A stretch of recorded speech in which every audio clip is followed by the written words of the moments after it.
Good morning, good evening, whoever you are, wherever you are, whatever you might be doing. We wish to welcome you to the Silverlight Show.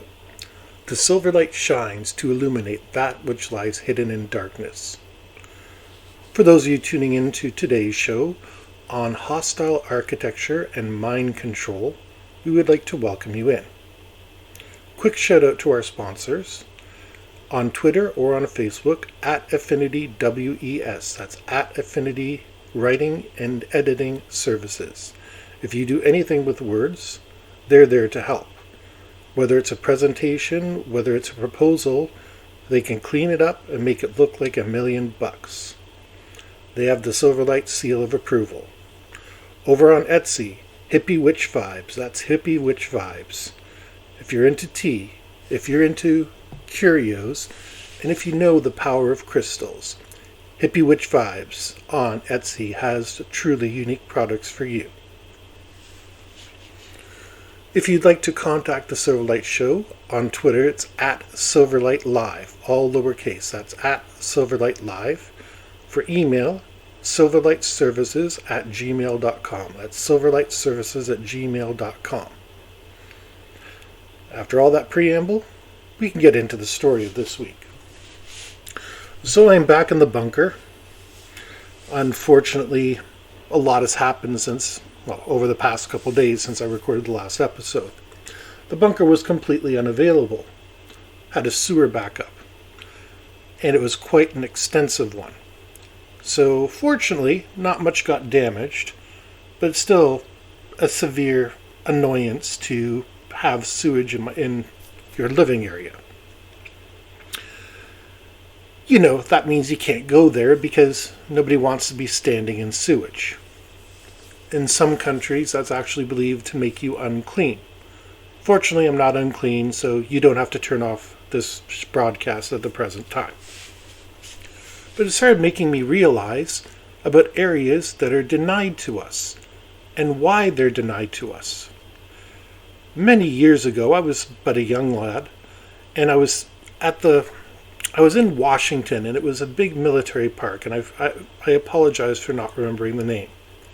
And they had this big field that was wide open, and you weren't allowed to cross it, because it was either the dead were buried there or it was in honor of something. I forget what. Please forgive me, this is decades ago. Being young, less than 16, older than 5, somewhere in there. My parents were across the way, and I didn't notice the sign, and I took a shortcut. Of course, naturally, being on military base, the army was there. They were right on top of me and explaining, using many colorful 4-letter words, why it was a bad idea to go across that place. But the interesting thing is, like I said, there were no signs. Or if they were few and far between. The guards were there, but they were all invisible. It's not like they intercepted me on the way in. But they defended that space immediately. That was their job. You'd think an area like that would be more clearly marked, because it's a sacred space. There's normal space and sacred space. Normal space is what we all inhabit, theoretically, and sacred space is reserved for rituals, for religion, or even just the meeting of like-minded individuals, such as a club, or a club is a perfect example. A group of people that like to play poker every morning, that's their sacred space. The sacred space was assumed by its design to prevent anybody from entering it, because obviously no one's going across it. Why would anybody attempt it, aside from a child? As the old saying goes, never work with children, never work with animals. And I was a child. I do regret that incident, but that's what brings me to the subject all these decades later. And I realize that subtle mind control of keeping people out of places has been ramped up over the past year or so. And it's all intrusive. It's been going on for a very long time. But the thing is, it's now at the point where nobody even notices it happening. This is a story of hostile architecture and mind control. Hostile architecture is a really interesting phenomenon. And it's basically a way to control who has access to an area without making it look like they're controlling you. There are many examples of this throughout history. Easiest way to define one would be, think of a castle with the moat. The moat shows you that you're not supposed to go there, and the castle, big and imposing, tells you somebody important lives there. Move along, peasant.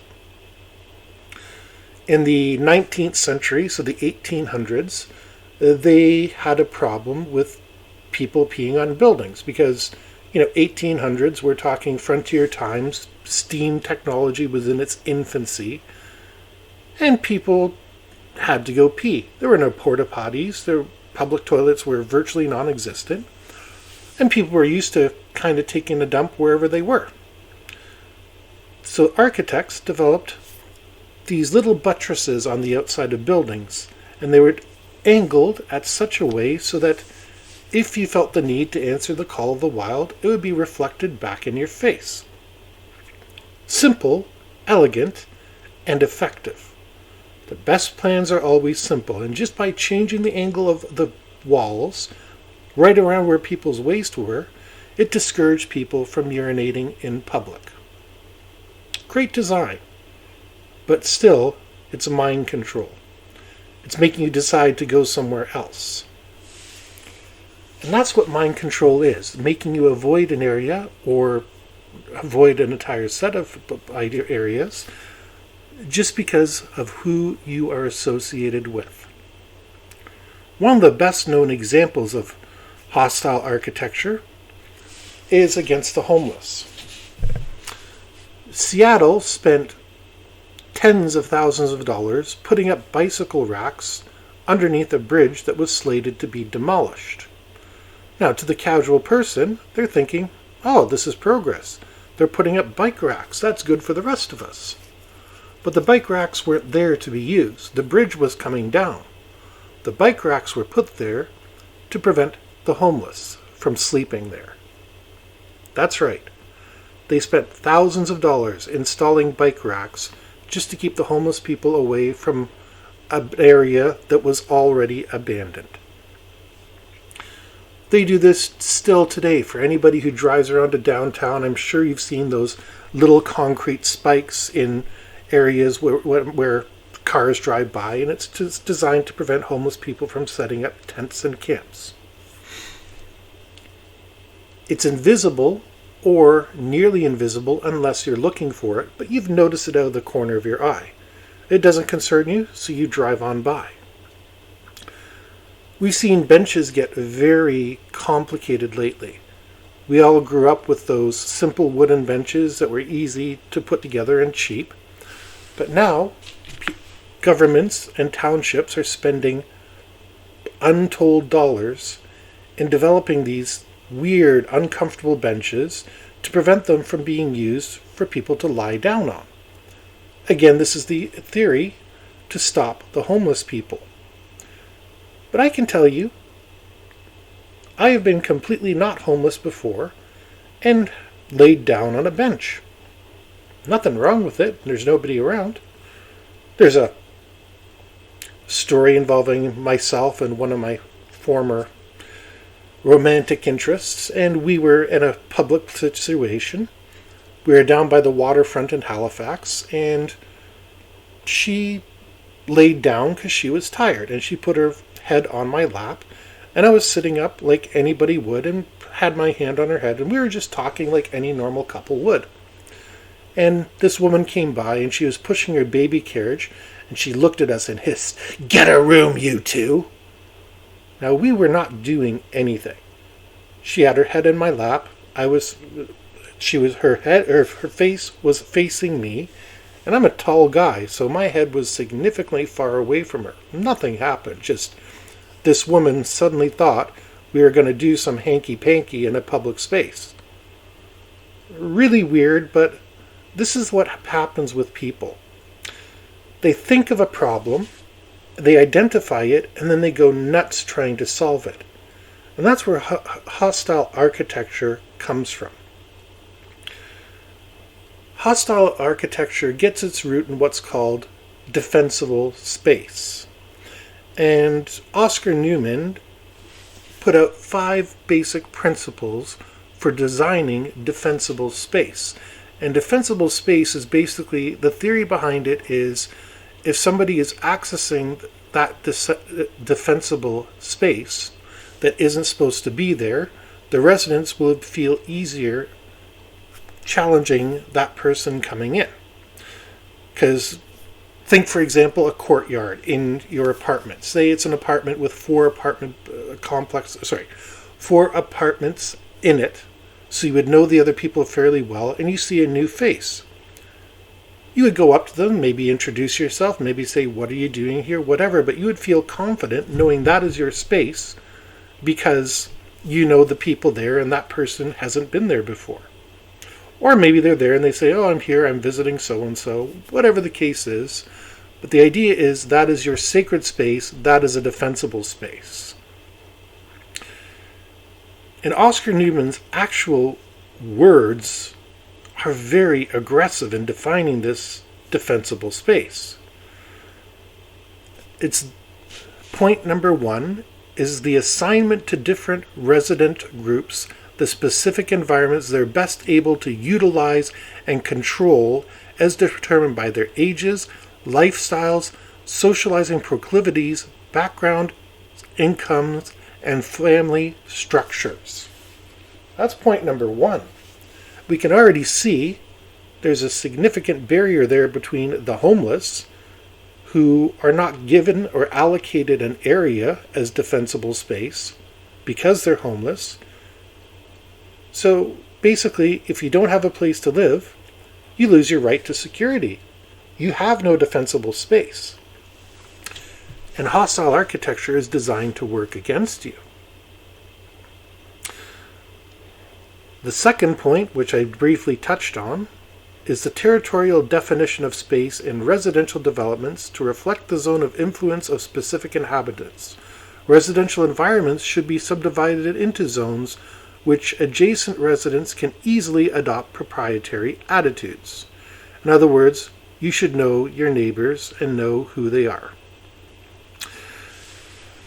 A lot of this goes on to basically state the same thing, and it's really telling that they want to isolate people according to different socioeconomic backgrounds. Basically, it's saying ghettos are okay. The rich areas are okay. The middle places are okay. And a kid from the ghetto will wind up going to a ghetto school, getting a ghetto education, and being ghettoized. Whereas a rich kid will go to college and go to prep school and become one of the elite, and never the people should meet. This is horrifying.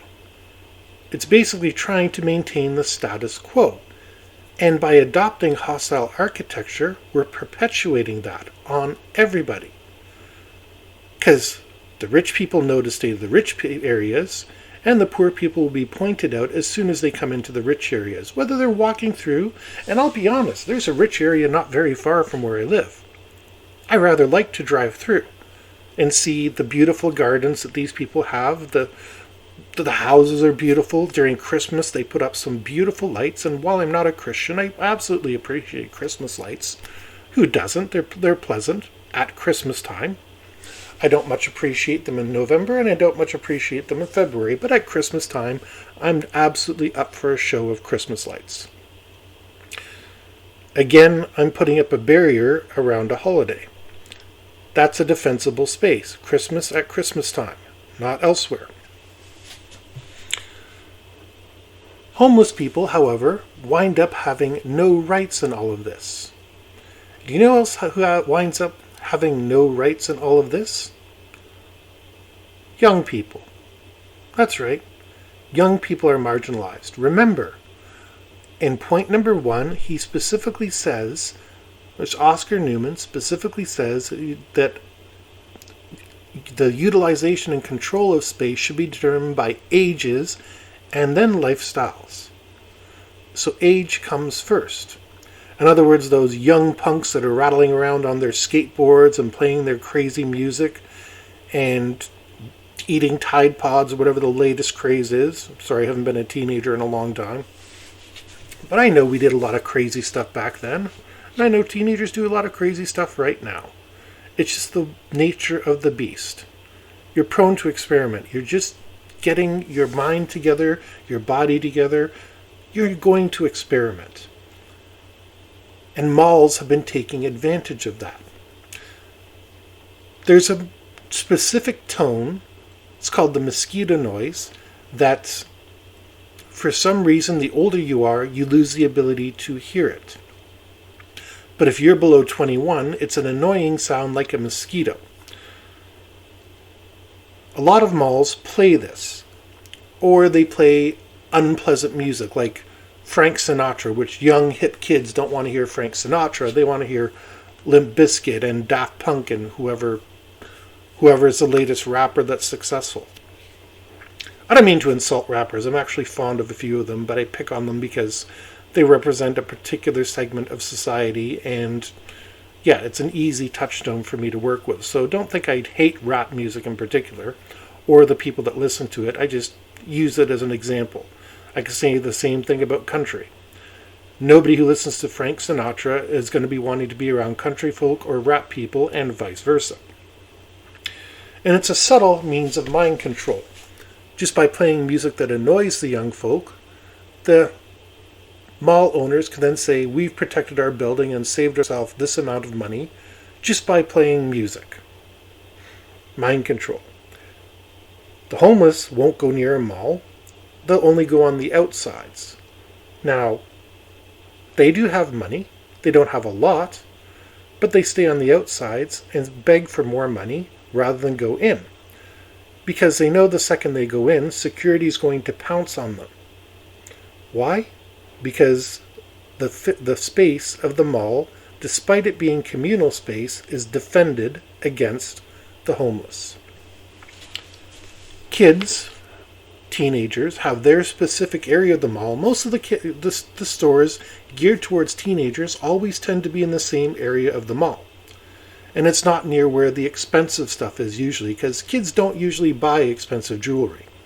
Kids don't usually buy expensive clothes. They do on occasion, but they're not like a young professional lawyer who has her first job and needs to get a whole new outfit for every day of the week. She would be wanting to be shopping in a different area than a 16-year-old who wants to have a t-shirt with an offensive logo on it to tick their teacher off. Now, it's logical design, and it's one that people don't question, but as Oscar Newman said, it's specifically designed that way to keep those people apart. I want you to think of your local mall, whatever it might be. And almost every mall has that one store.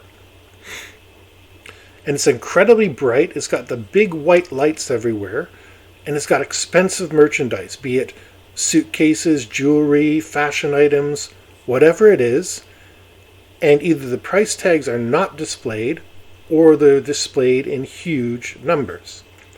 And since this is an exclusive place, the numbers are very intimidating.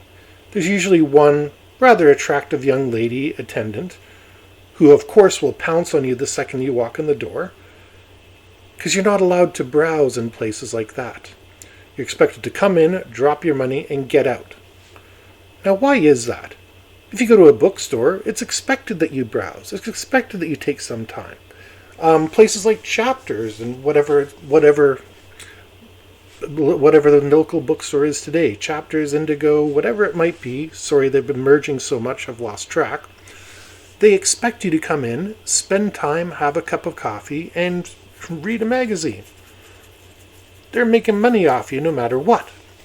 Whereas the exclusive stores, the brand name stores, expect you to come in, know what you want, pay for it, and get out. And you'll see, even on a busy day, where all the stores are packed, no one's going into these stores because they're purposely designed to be intimidating. Jewelry stores are a perfect example. If you've ever had to buy jewelry, and I'm sure everybody who's listening at one point or another has been in a jewelry store, it's set up literally like a medieval trench system. where there be ramparts and buffets and stuff like that, and the jewelry is set out in such a way it's behind glass and the prices are hidden. Because if you have to ask, you can't afford it. And believe me, that's gotten me once or twice in my life. And the staff jumps on you the second you walk in. Oh, can I help you? Gee, I just walked in. I'd like to see some rings. Oh, come over this way. It's not, please come in, have a look around. It's, they're right over here. And immediately the high pressure sales starts because that person is trying to earn their commission, but they're also trying to get you out of the store as soon as possible so that they can get to the next person, or they can go back to making sure the space is defended. If you are a 16-year-old and you walk in there, maybe you do have the cash to buy a beautiful little trinket. Maybe your great uncle just got a big business deal and he sent you a check and said, go buy something pretty. Whether you're a boy or a girl, doesn't matter. Everybody likes rings. And you decide to go in, well, the salesmen are not going to treat you seriously and you're going to get a completely different attitude. Instead of the rush sales on you, the salesman will rather be like, oh, what are you here for? Really? How much do you have to spend? They'll immediately go to that line. Jewelry stores are meant for the rich. And they maintain that by appealing to the rich. You going in to buy your engagement ring? That's a bit of pocket change for them, but they make their real money off rich people, not people like you and I. They're out there, they're in the mall with everybody else, but they're not really part of the mall. They're a defensible space within the mall, and they know when somebody walks in and doesn't belong. Sure, once in a while, some b-boy is going to walk in, he's going to have the cash, and he wants a gold chain to go around his neck. But they're trained to find out who that is. They're trained to challenge everybody who comes in the door and find out if they are of the right age, lifestyle, background, and economic income. The funny part is, those have been around since the 1970s and before, and they've gotten worse. In 2001, September 11th, everything changed. Before September 11th, 2001, the airport was such a different place. Shipping things was an entirely different world. It was pretty casual. You would get on a plane. Yes, you had to be there 2 hours before your flight so that they could run through the ticket, make sure everything was there, check your luggage. But there wasn't the same craze over searching everything as there is now. Now you're expected to line in this line, exactly. And if you step out of that line, they jump on you. Because you have now walked out of the defensible space. And they can challenge you. I was watching an old episode of the A-Team. And it was interesting because the A-Team was called in to stop a terrorist group. The terrorist group was a bunch of white people that were devoted to some vague communist agenda. And I was thinking, wow, this, like in 2021, if I showed you a terrorist group, you wouldn't even think they were that. You would think they were, well, their plot was to blow up a dam with some dynamite and to make off with some money. But that's not what people associate with terrorism anymore. They assume terrorism is non-white people with religious agendas that want to bomb everything in the world. And it's amazing the mind control that took place between 1985, which I believe when this episode took place, and 2021. I would love to screen this episode, and I wish I remembered the name of it, but I was too busy enjoying it to sit down and write a synopsis. And when I started researching this, it came up. Wonder what an A-Team in 2021 would look like. If you need help and you can find them, maybe you can hire the A-Team against people in the Middle East. I don't know. Horrible joke. I shouldn't have made it, but I stand by it. That's just the way our mind has been controlled. There are white communist terrorists still around. They're small. There are not as many of them as there were in the 1980s, and they don't have the big Soviet Union funding them, but they still exist. We've been mind controlled to not think of them, though. Communists aren't the threat anymore. Yes, there's communist countries, but they're not the threat. It's these relatively low-budget, semi-organized groups with religious agendas that are the threat. If I say terrorist to you, you already have that picture in your mind. It's been burned in there since September 11th, 2001.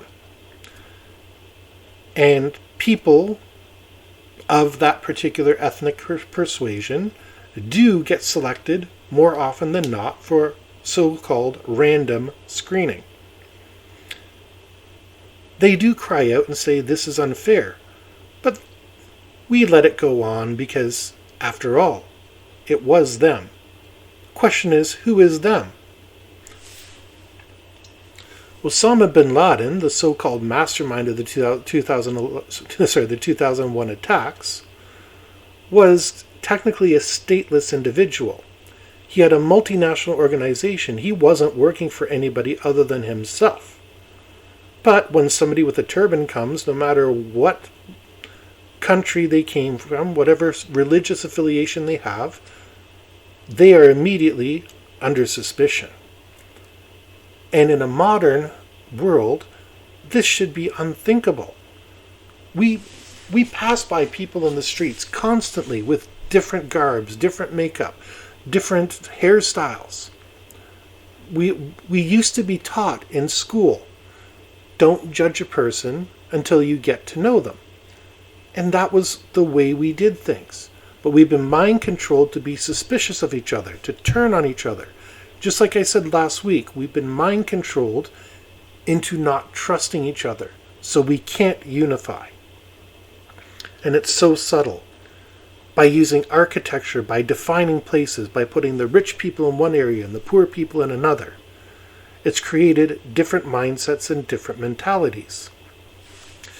Now, they don't come into conflict to each other until people start moving out of one space into another space, or come together in a space where they don't usually attend. For example, high school, where the kids from the ghetto and the middle class kids wind up going to the same high school. And high school has always been cliquish. It always will be. You're always going to get the nerds, the geeks, the popular kids, etc. And they go to their little defensible areas in the building. Be it, the jocks might hang out front smoking their cigarettes. I'm using a stereotypical image here. The nerds might hang out by the library or the computer lab, or they know a nice safe space where nobody bothers them. Some kids just sit in the cafeteria and talk, but they all develop their little defensible space based around ages, lifestyles, socializing proclivities, backgrounds, incomes, and family structures. Maybe not so much the family structures. I don't think any kid really cares so much whether you have two parents at home, one parent at home, gay parents at home, lesbian parents. I don't think that enters anybody's thought process anymore. Certainly didn't when I was growing up.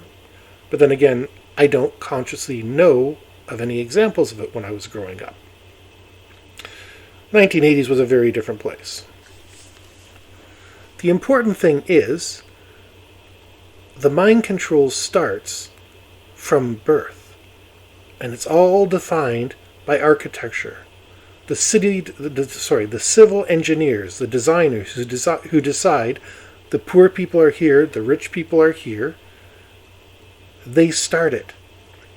Now, it would be weird to have a mansion on a street next to a townhouse.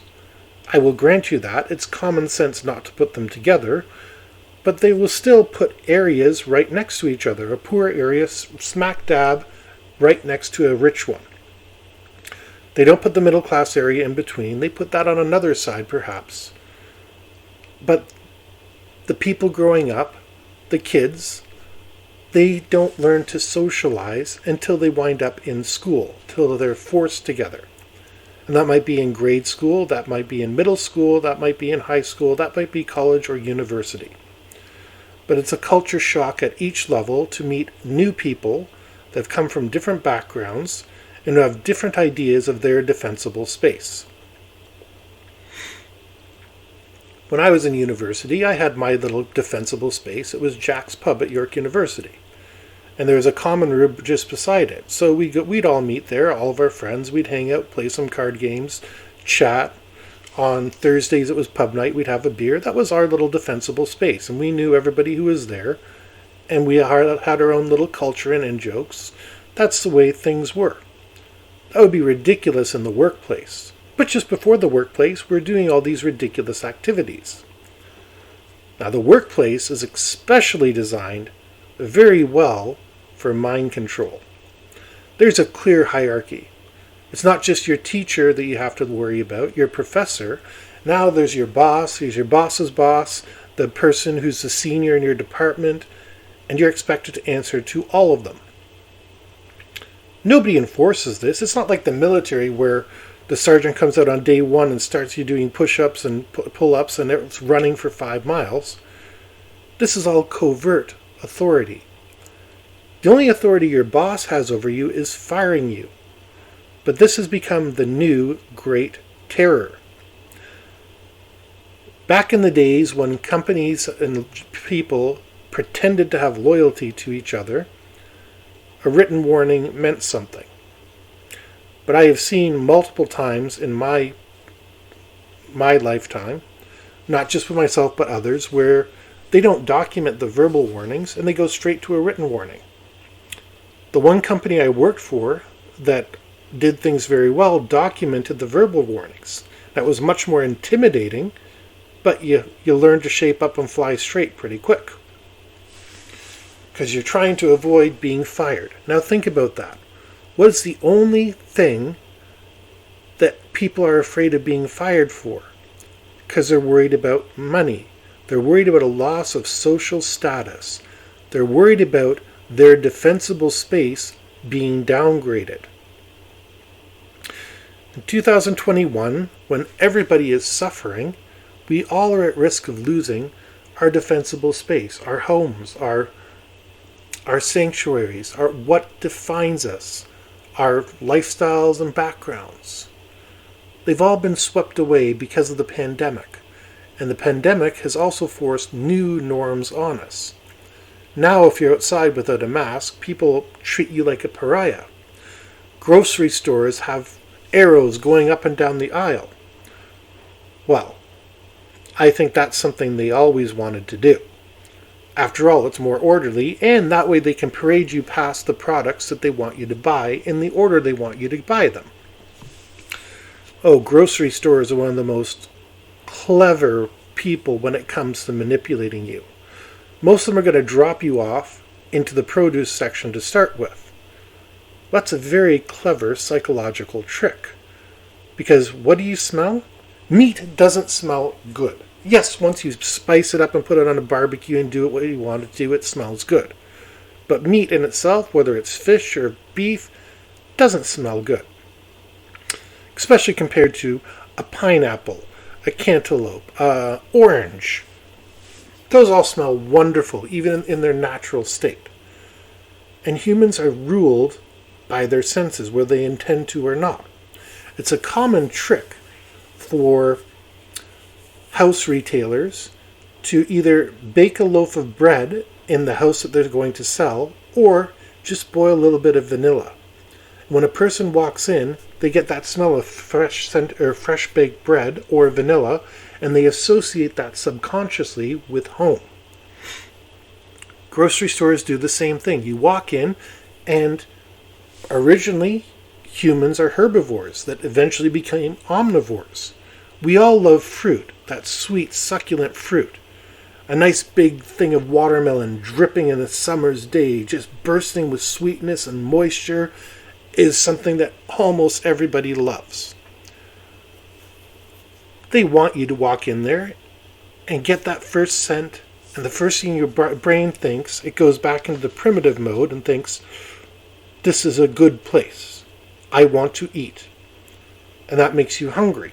There's the old adage, don't shop when you're hungry. But they're trying to trigger the response in your mind that you're hungry so they can fool you into buying more product. In the grocery store. Can you imagine such control in the grocery store? And now they will have lines for you to go up and down. The cashiers now look like they're armored, or they're sitting in armored pillboxes. Granted, this is actually one thing I approve of. Over the years, I've seen cashiers take abuse that is above and beyond what anybody should take. It's disgusting, to be honest.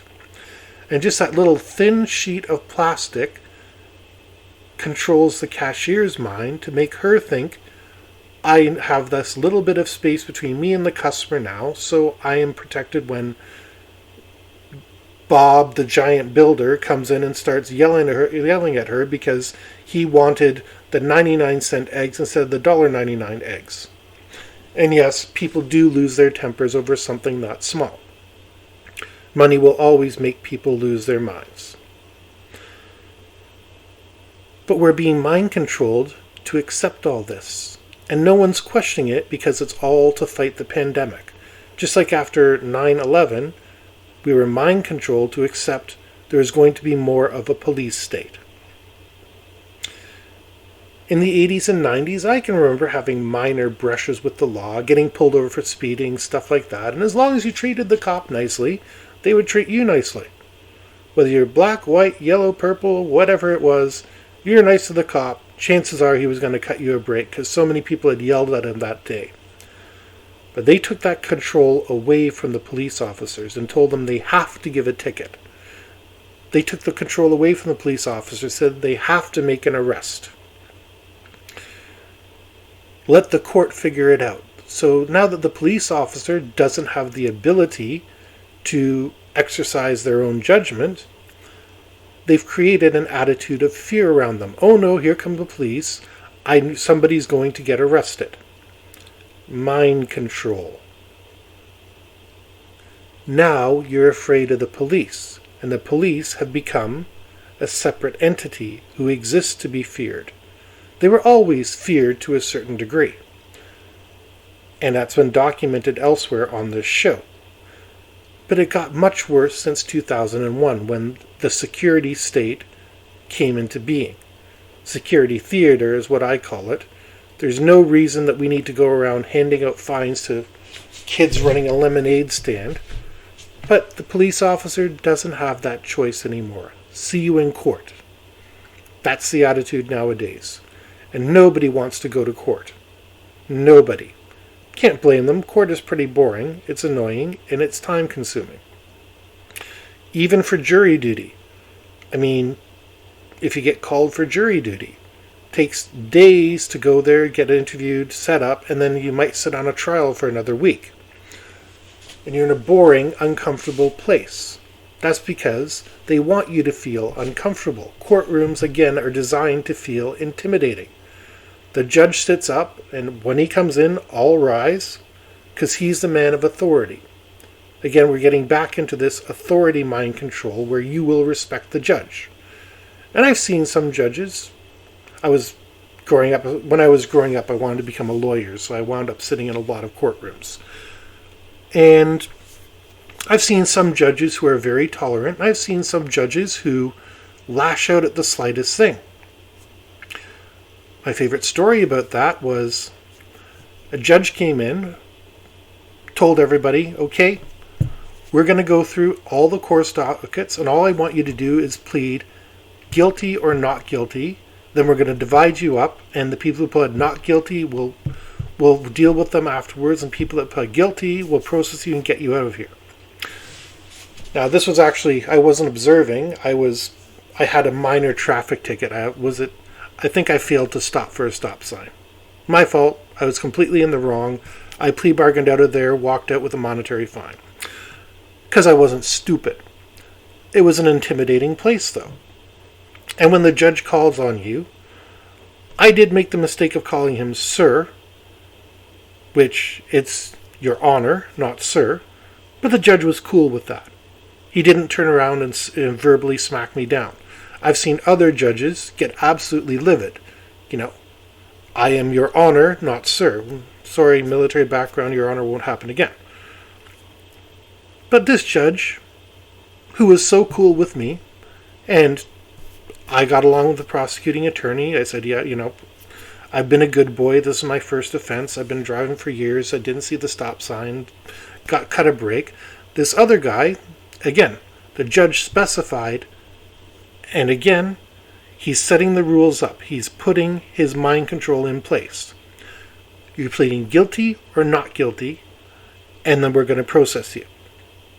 Very efficient, but he's also explaining exactly what he wants. You will obey what I want to do.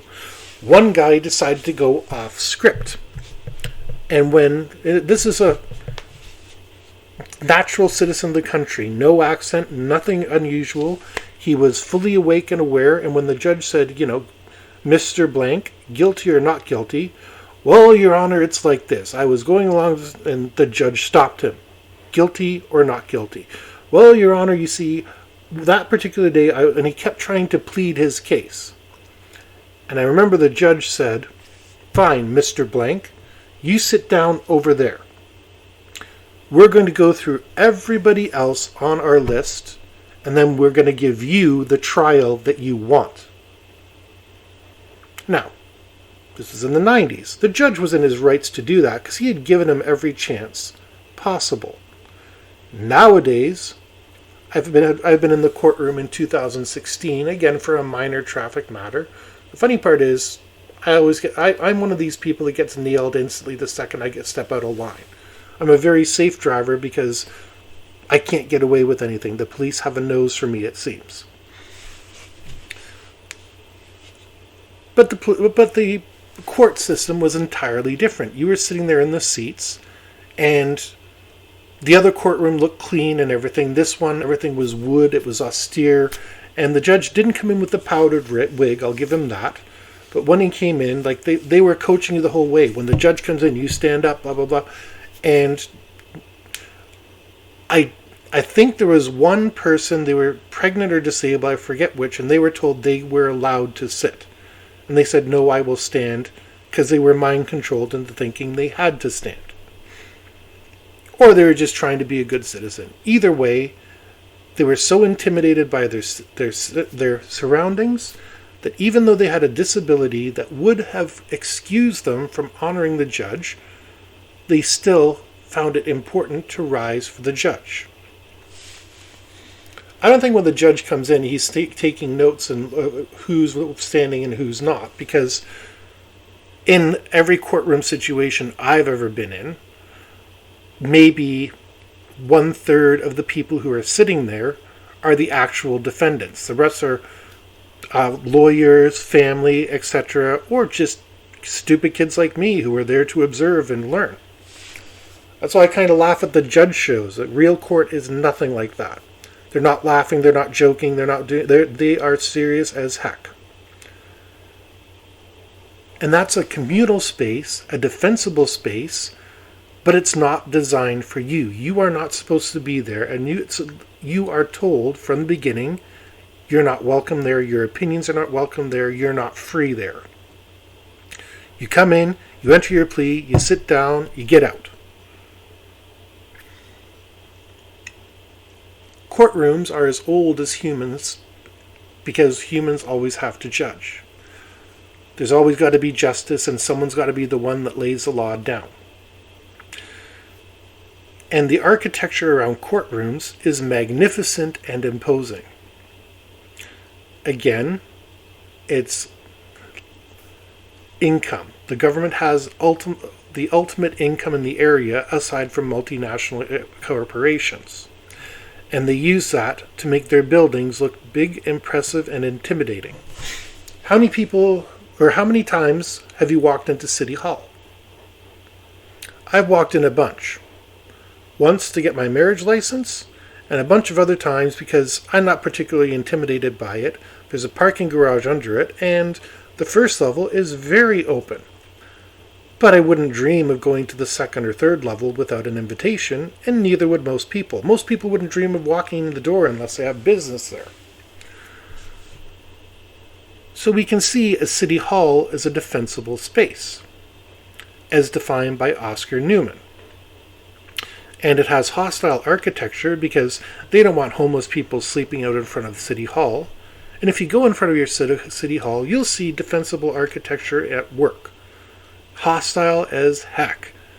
Because they don't want the homeless people sleeping in front of City Hall. It's bad for their image.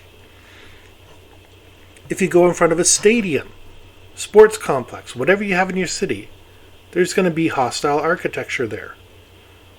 Because they don't want anybody bothering people going to the sports event or to the art event, especially the art event. It's funny, the sports team takes in far more money, but the arts arenas generate more money because of their patrons and their backers and their sponsors and all those things that the sports team doesn't get. Sure, the sports team gets 20,000 people every Sunday, Saturday, whatever it might be, but the art complex is displaying millions of dollars of stuff. Now, for those of you who've been to a sports stadium, it's pretty easy. You know where you're supposed to go and where you're not supposed to go.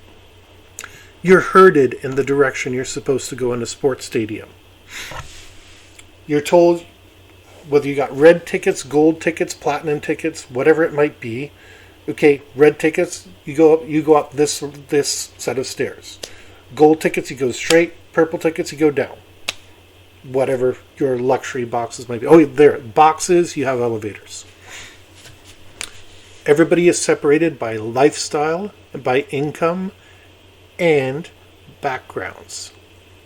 It's at a sporting stadium. And it's not subtle at all. Where I live, they frequently close down the upper level seats just so they have more people in the lower seats. That's because the dome that we have is far too big for the sports teams that we have. But be that as it may, a sports stadium is the ultimate example of crowd control en masse. You have your different levels of tickets. Your people in the boxes don't come down and associate even with the people in the front row seats that paid all that money. Even the platinum seats, whatever your highest level is, the people in the boxes don't associate with them because they're different backgrounds and they're different incomes. The crowd is whipped into a frenzy by whoever the announcer might be, because that's the announcer's job, to get them cheering whatever the team might be. The sports team is on the field, and their job is to get you excited and cheering for them. Wrestlers do this too, and they've done it since time immemorial. The only difference is wrestlers work in carnivals and crazy places like that, whereas sports teams have multi-million, if not billion-dollar stadiums built for them at public expense. That's right, your tax dollars that you pay are going to pay for your own mind control. If you buy a soft drink in that stadium at the atrocious price, that same soft drink you could buy a 24-pack of, you're probably paying that same price for one single small cup of it in the stadium. And all that profit goes towards mind control. Sit in this seat, because that's where you belong, with your peers, with people of the same lifestyles, socializing proclivities, background, and income. Because you could only afford a red ticket. You couldn't afford a gold ticket. Oh, a gold ticket. You get to sit with the gold people. Now, this is something as simple as sports, and it's so polarizing. But when we apply this same idea to city architecture and civil engineering, it becomes frightening. We all know there's areas of town you don't want to stay into past midnight, because the wrong kind of people come out. Every town has that area. We know there's certain areas of town where you don't want to be caught loitering because the police are controlling it. Everybody knows these areas once they've been in their city for a little bit, because people are smart and observant, and we learn from each other. And one of the things humans are good at learning is fear. Hostile architecture controls people through fear, but it's a subtle fear. You don't think about it, it's just exploiting something that's already in your mind. Those bike racks were in the back of people's minds, thinking they were positive. when in fact they were there specifically to control the homeless. People get annoyed at kids skateboarding all over the place, and yes, kids can be annoying. Everybody will agree on that. But the same token, when you're aggressively developing spikes to put along handrails and things that a child could potentially fall on, that's hostile architecture. That's potentially lethal architecture. But we're mind controlled to not question it and just avoid it. Think about the area you live in. Most of the people are about the same economic status. Might be a little bit richer, might be a little bit poorer, might have fewer kids, more kids, whatever it might be, but they're all probably going to the same few schools. There's going to be a couple really smart kids that go to an enhanced school. There's going to be a couple of kids that aren't doing so well that go to a less advanced school, and most of the kids go to the regular school. And they're being educated at different levels because each of those schools has different funding. The regular school probably gets the least funding. The school with the learning curve biased towards the less able is going to be how I'm going to say it, because there's such a wide socioeconomic people that are in there, whether it's people with mental development problems or kids that just are in a bad area psychologically and haven't found their ability to adapt into society.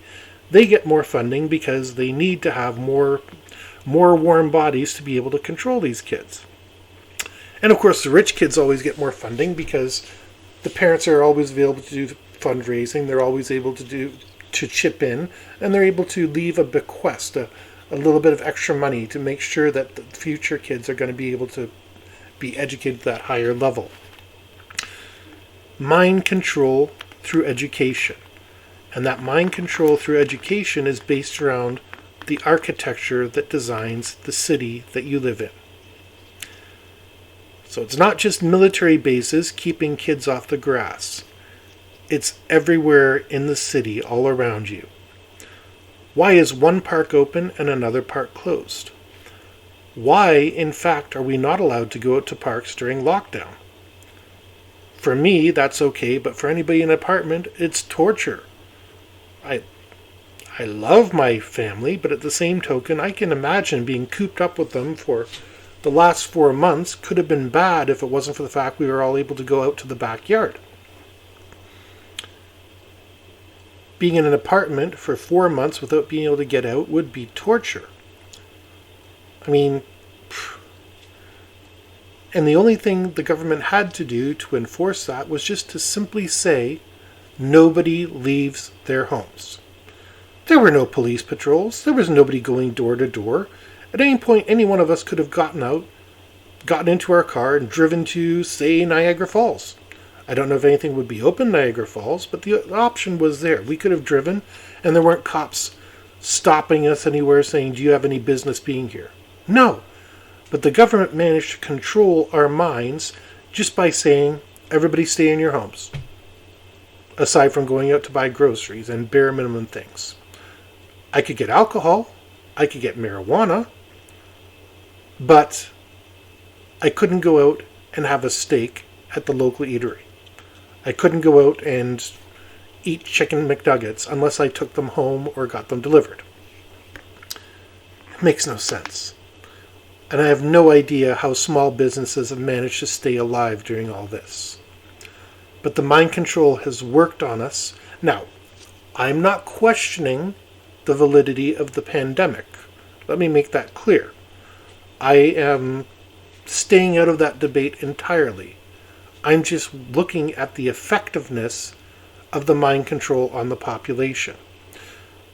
I can't think of another time in history where people have been locked down for so long and remained peaceful. Yes, there were some incidents around the United States election, and there was talk of going out and causing a ruckus, but for the most part, people were locked down for 4 months completely peacefully. They took to social media, they got on their computers, they've talked about how frustrated they were, they generated memes. Some people did some positive things, And so, yet, through all of this hate and anger that came out, everybody sat and obeyed. There was not one news story about people all deciding to go out and hold a barbecue in a park or anything like that. Now, this becomes important because everybody says they're sick of the lockdown and they want to get back to work. I grant you that. But how good is the mind control?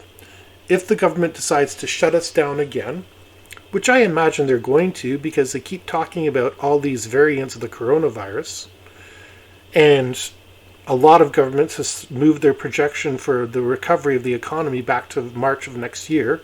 In other words, a whole year from now, March 2022.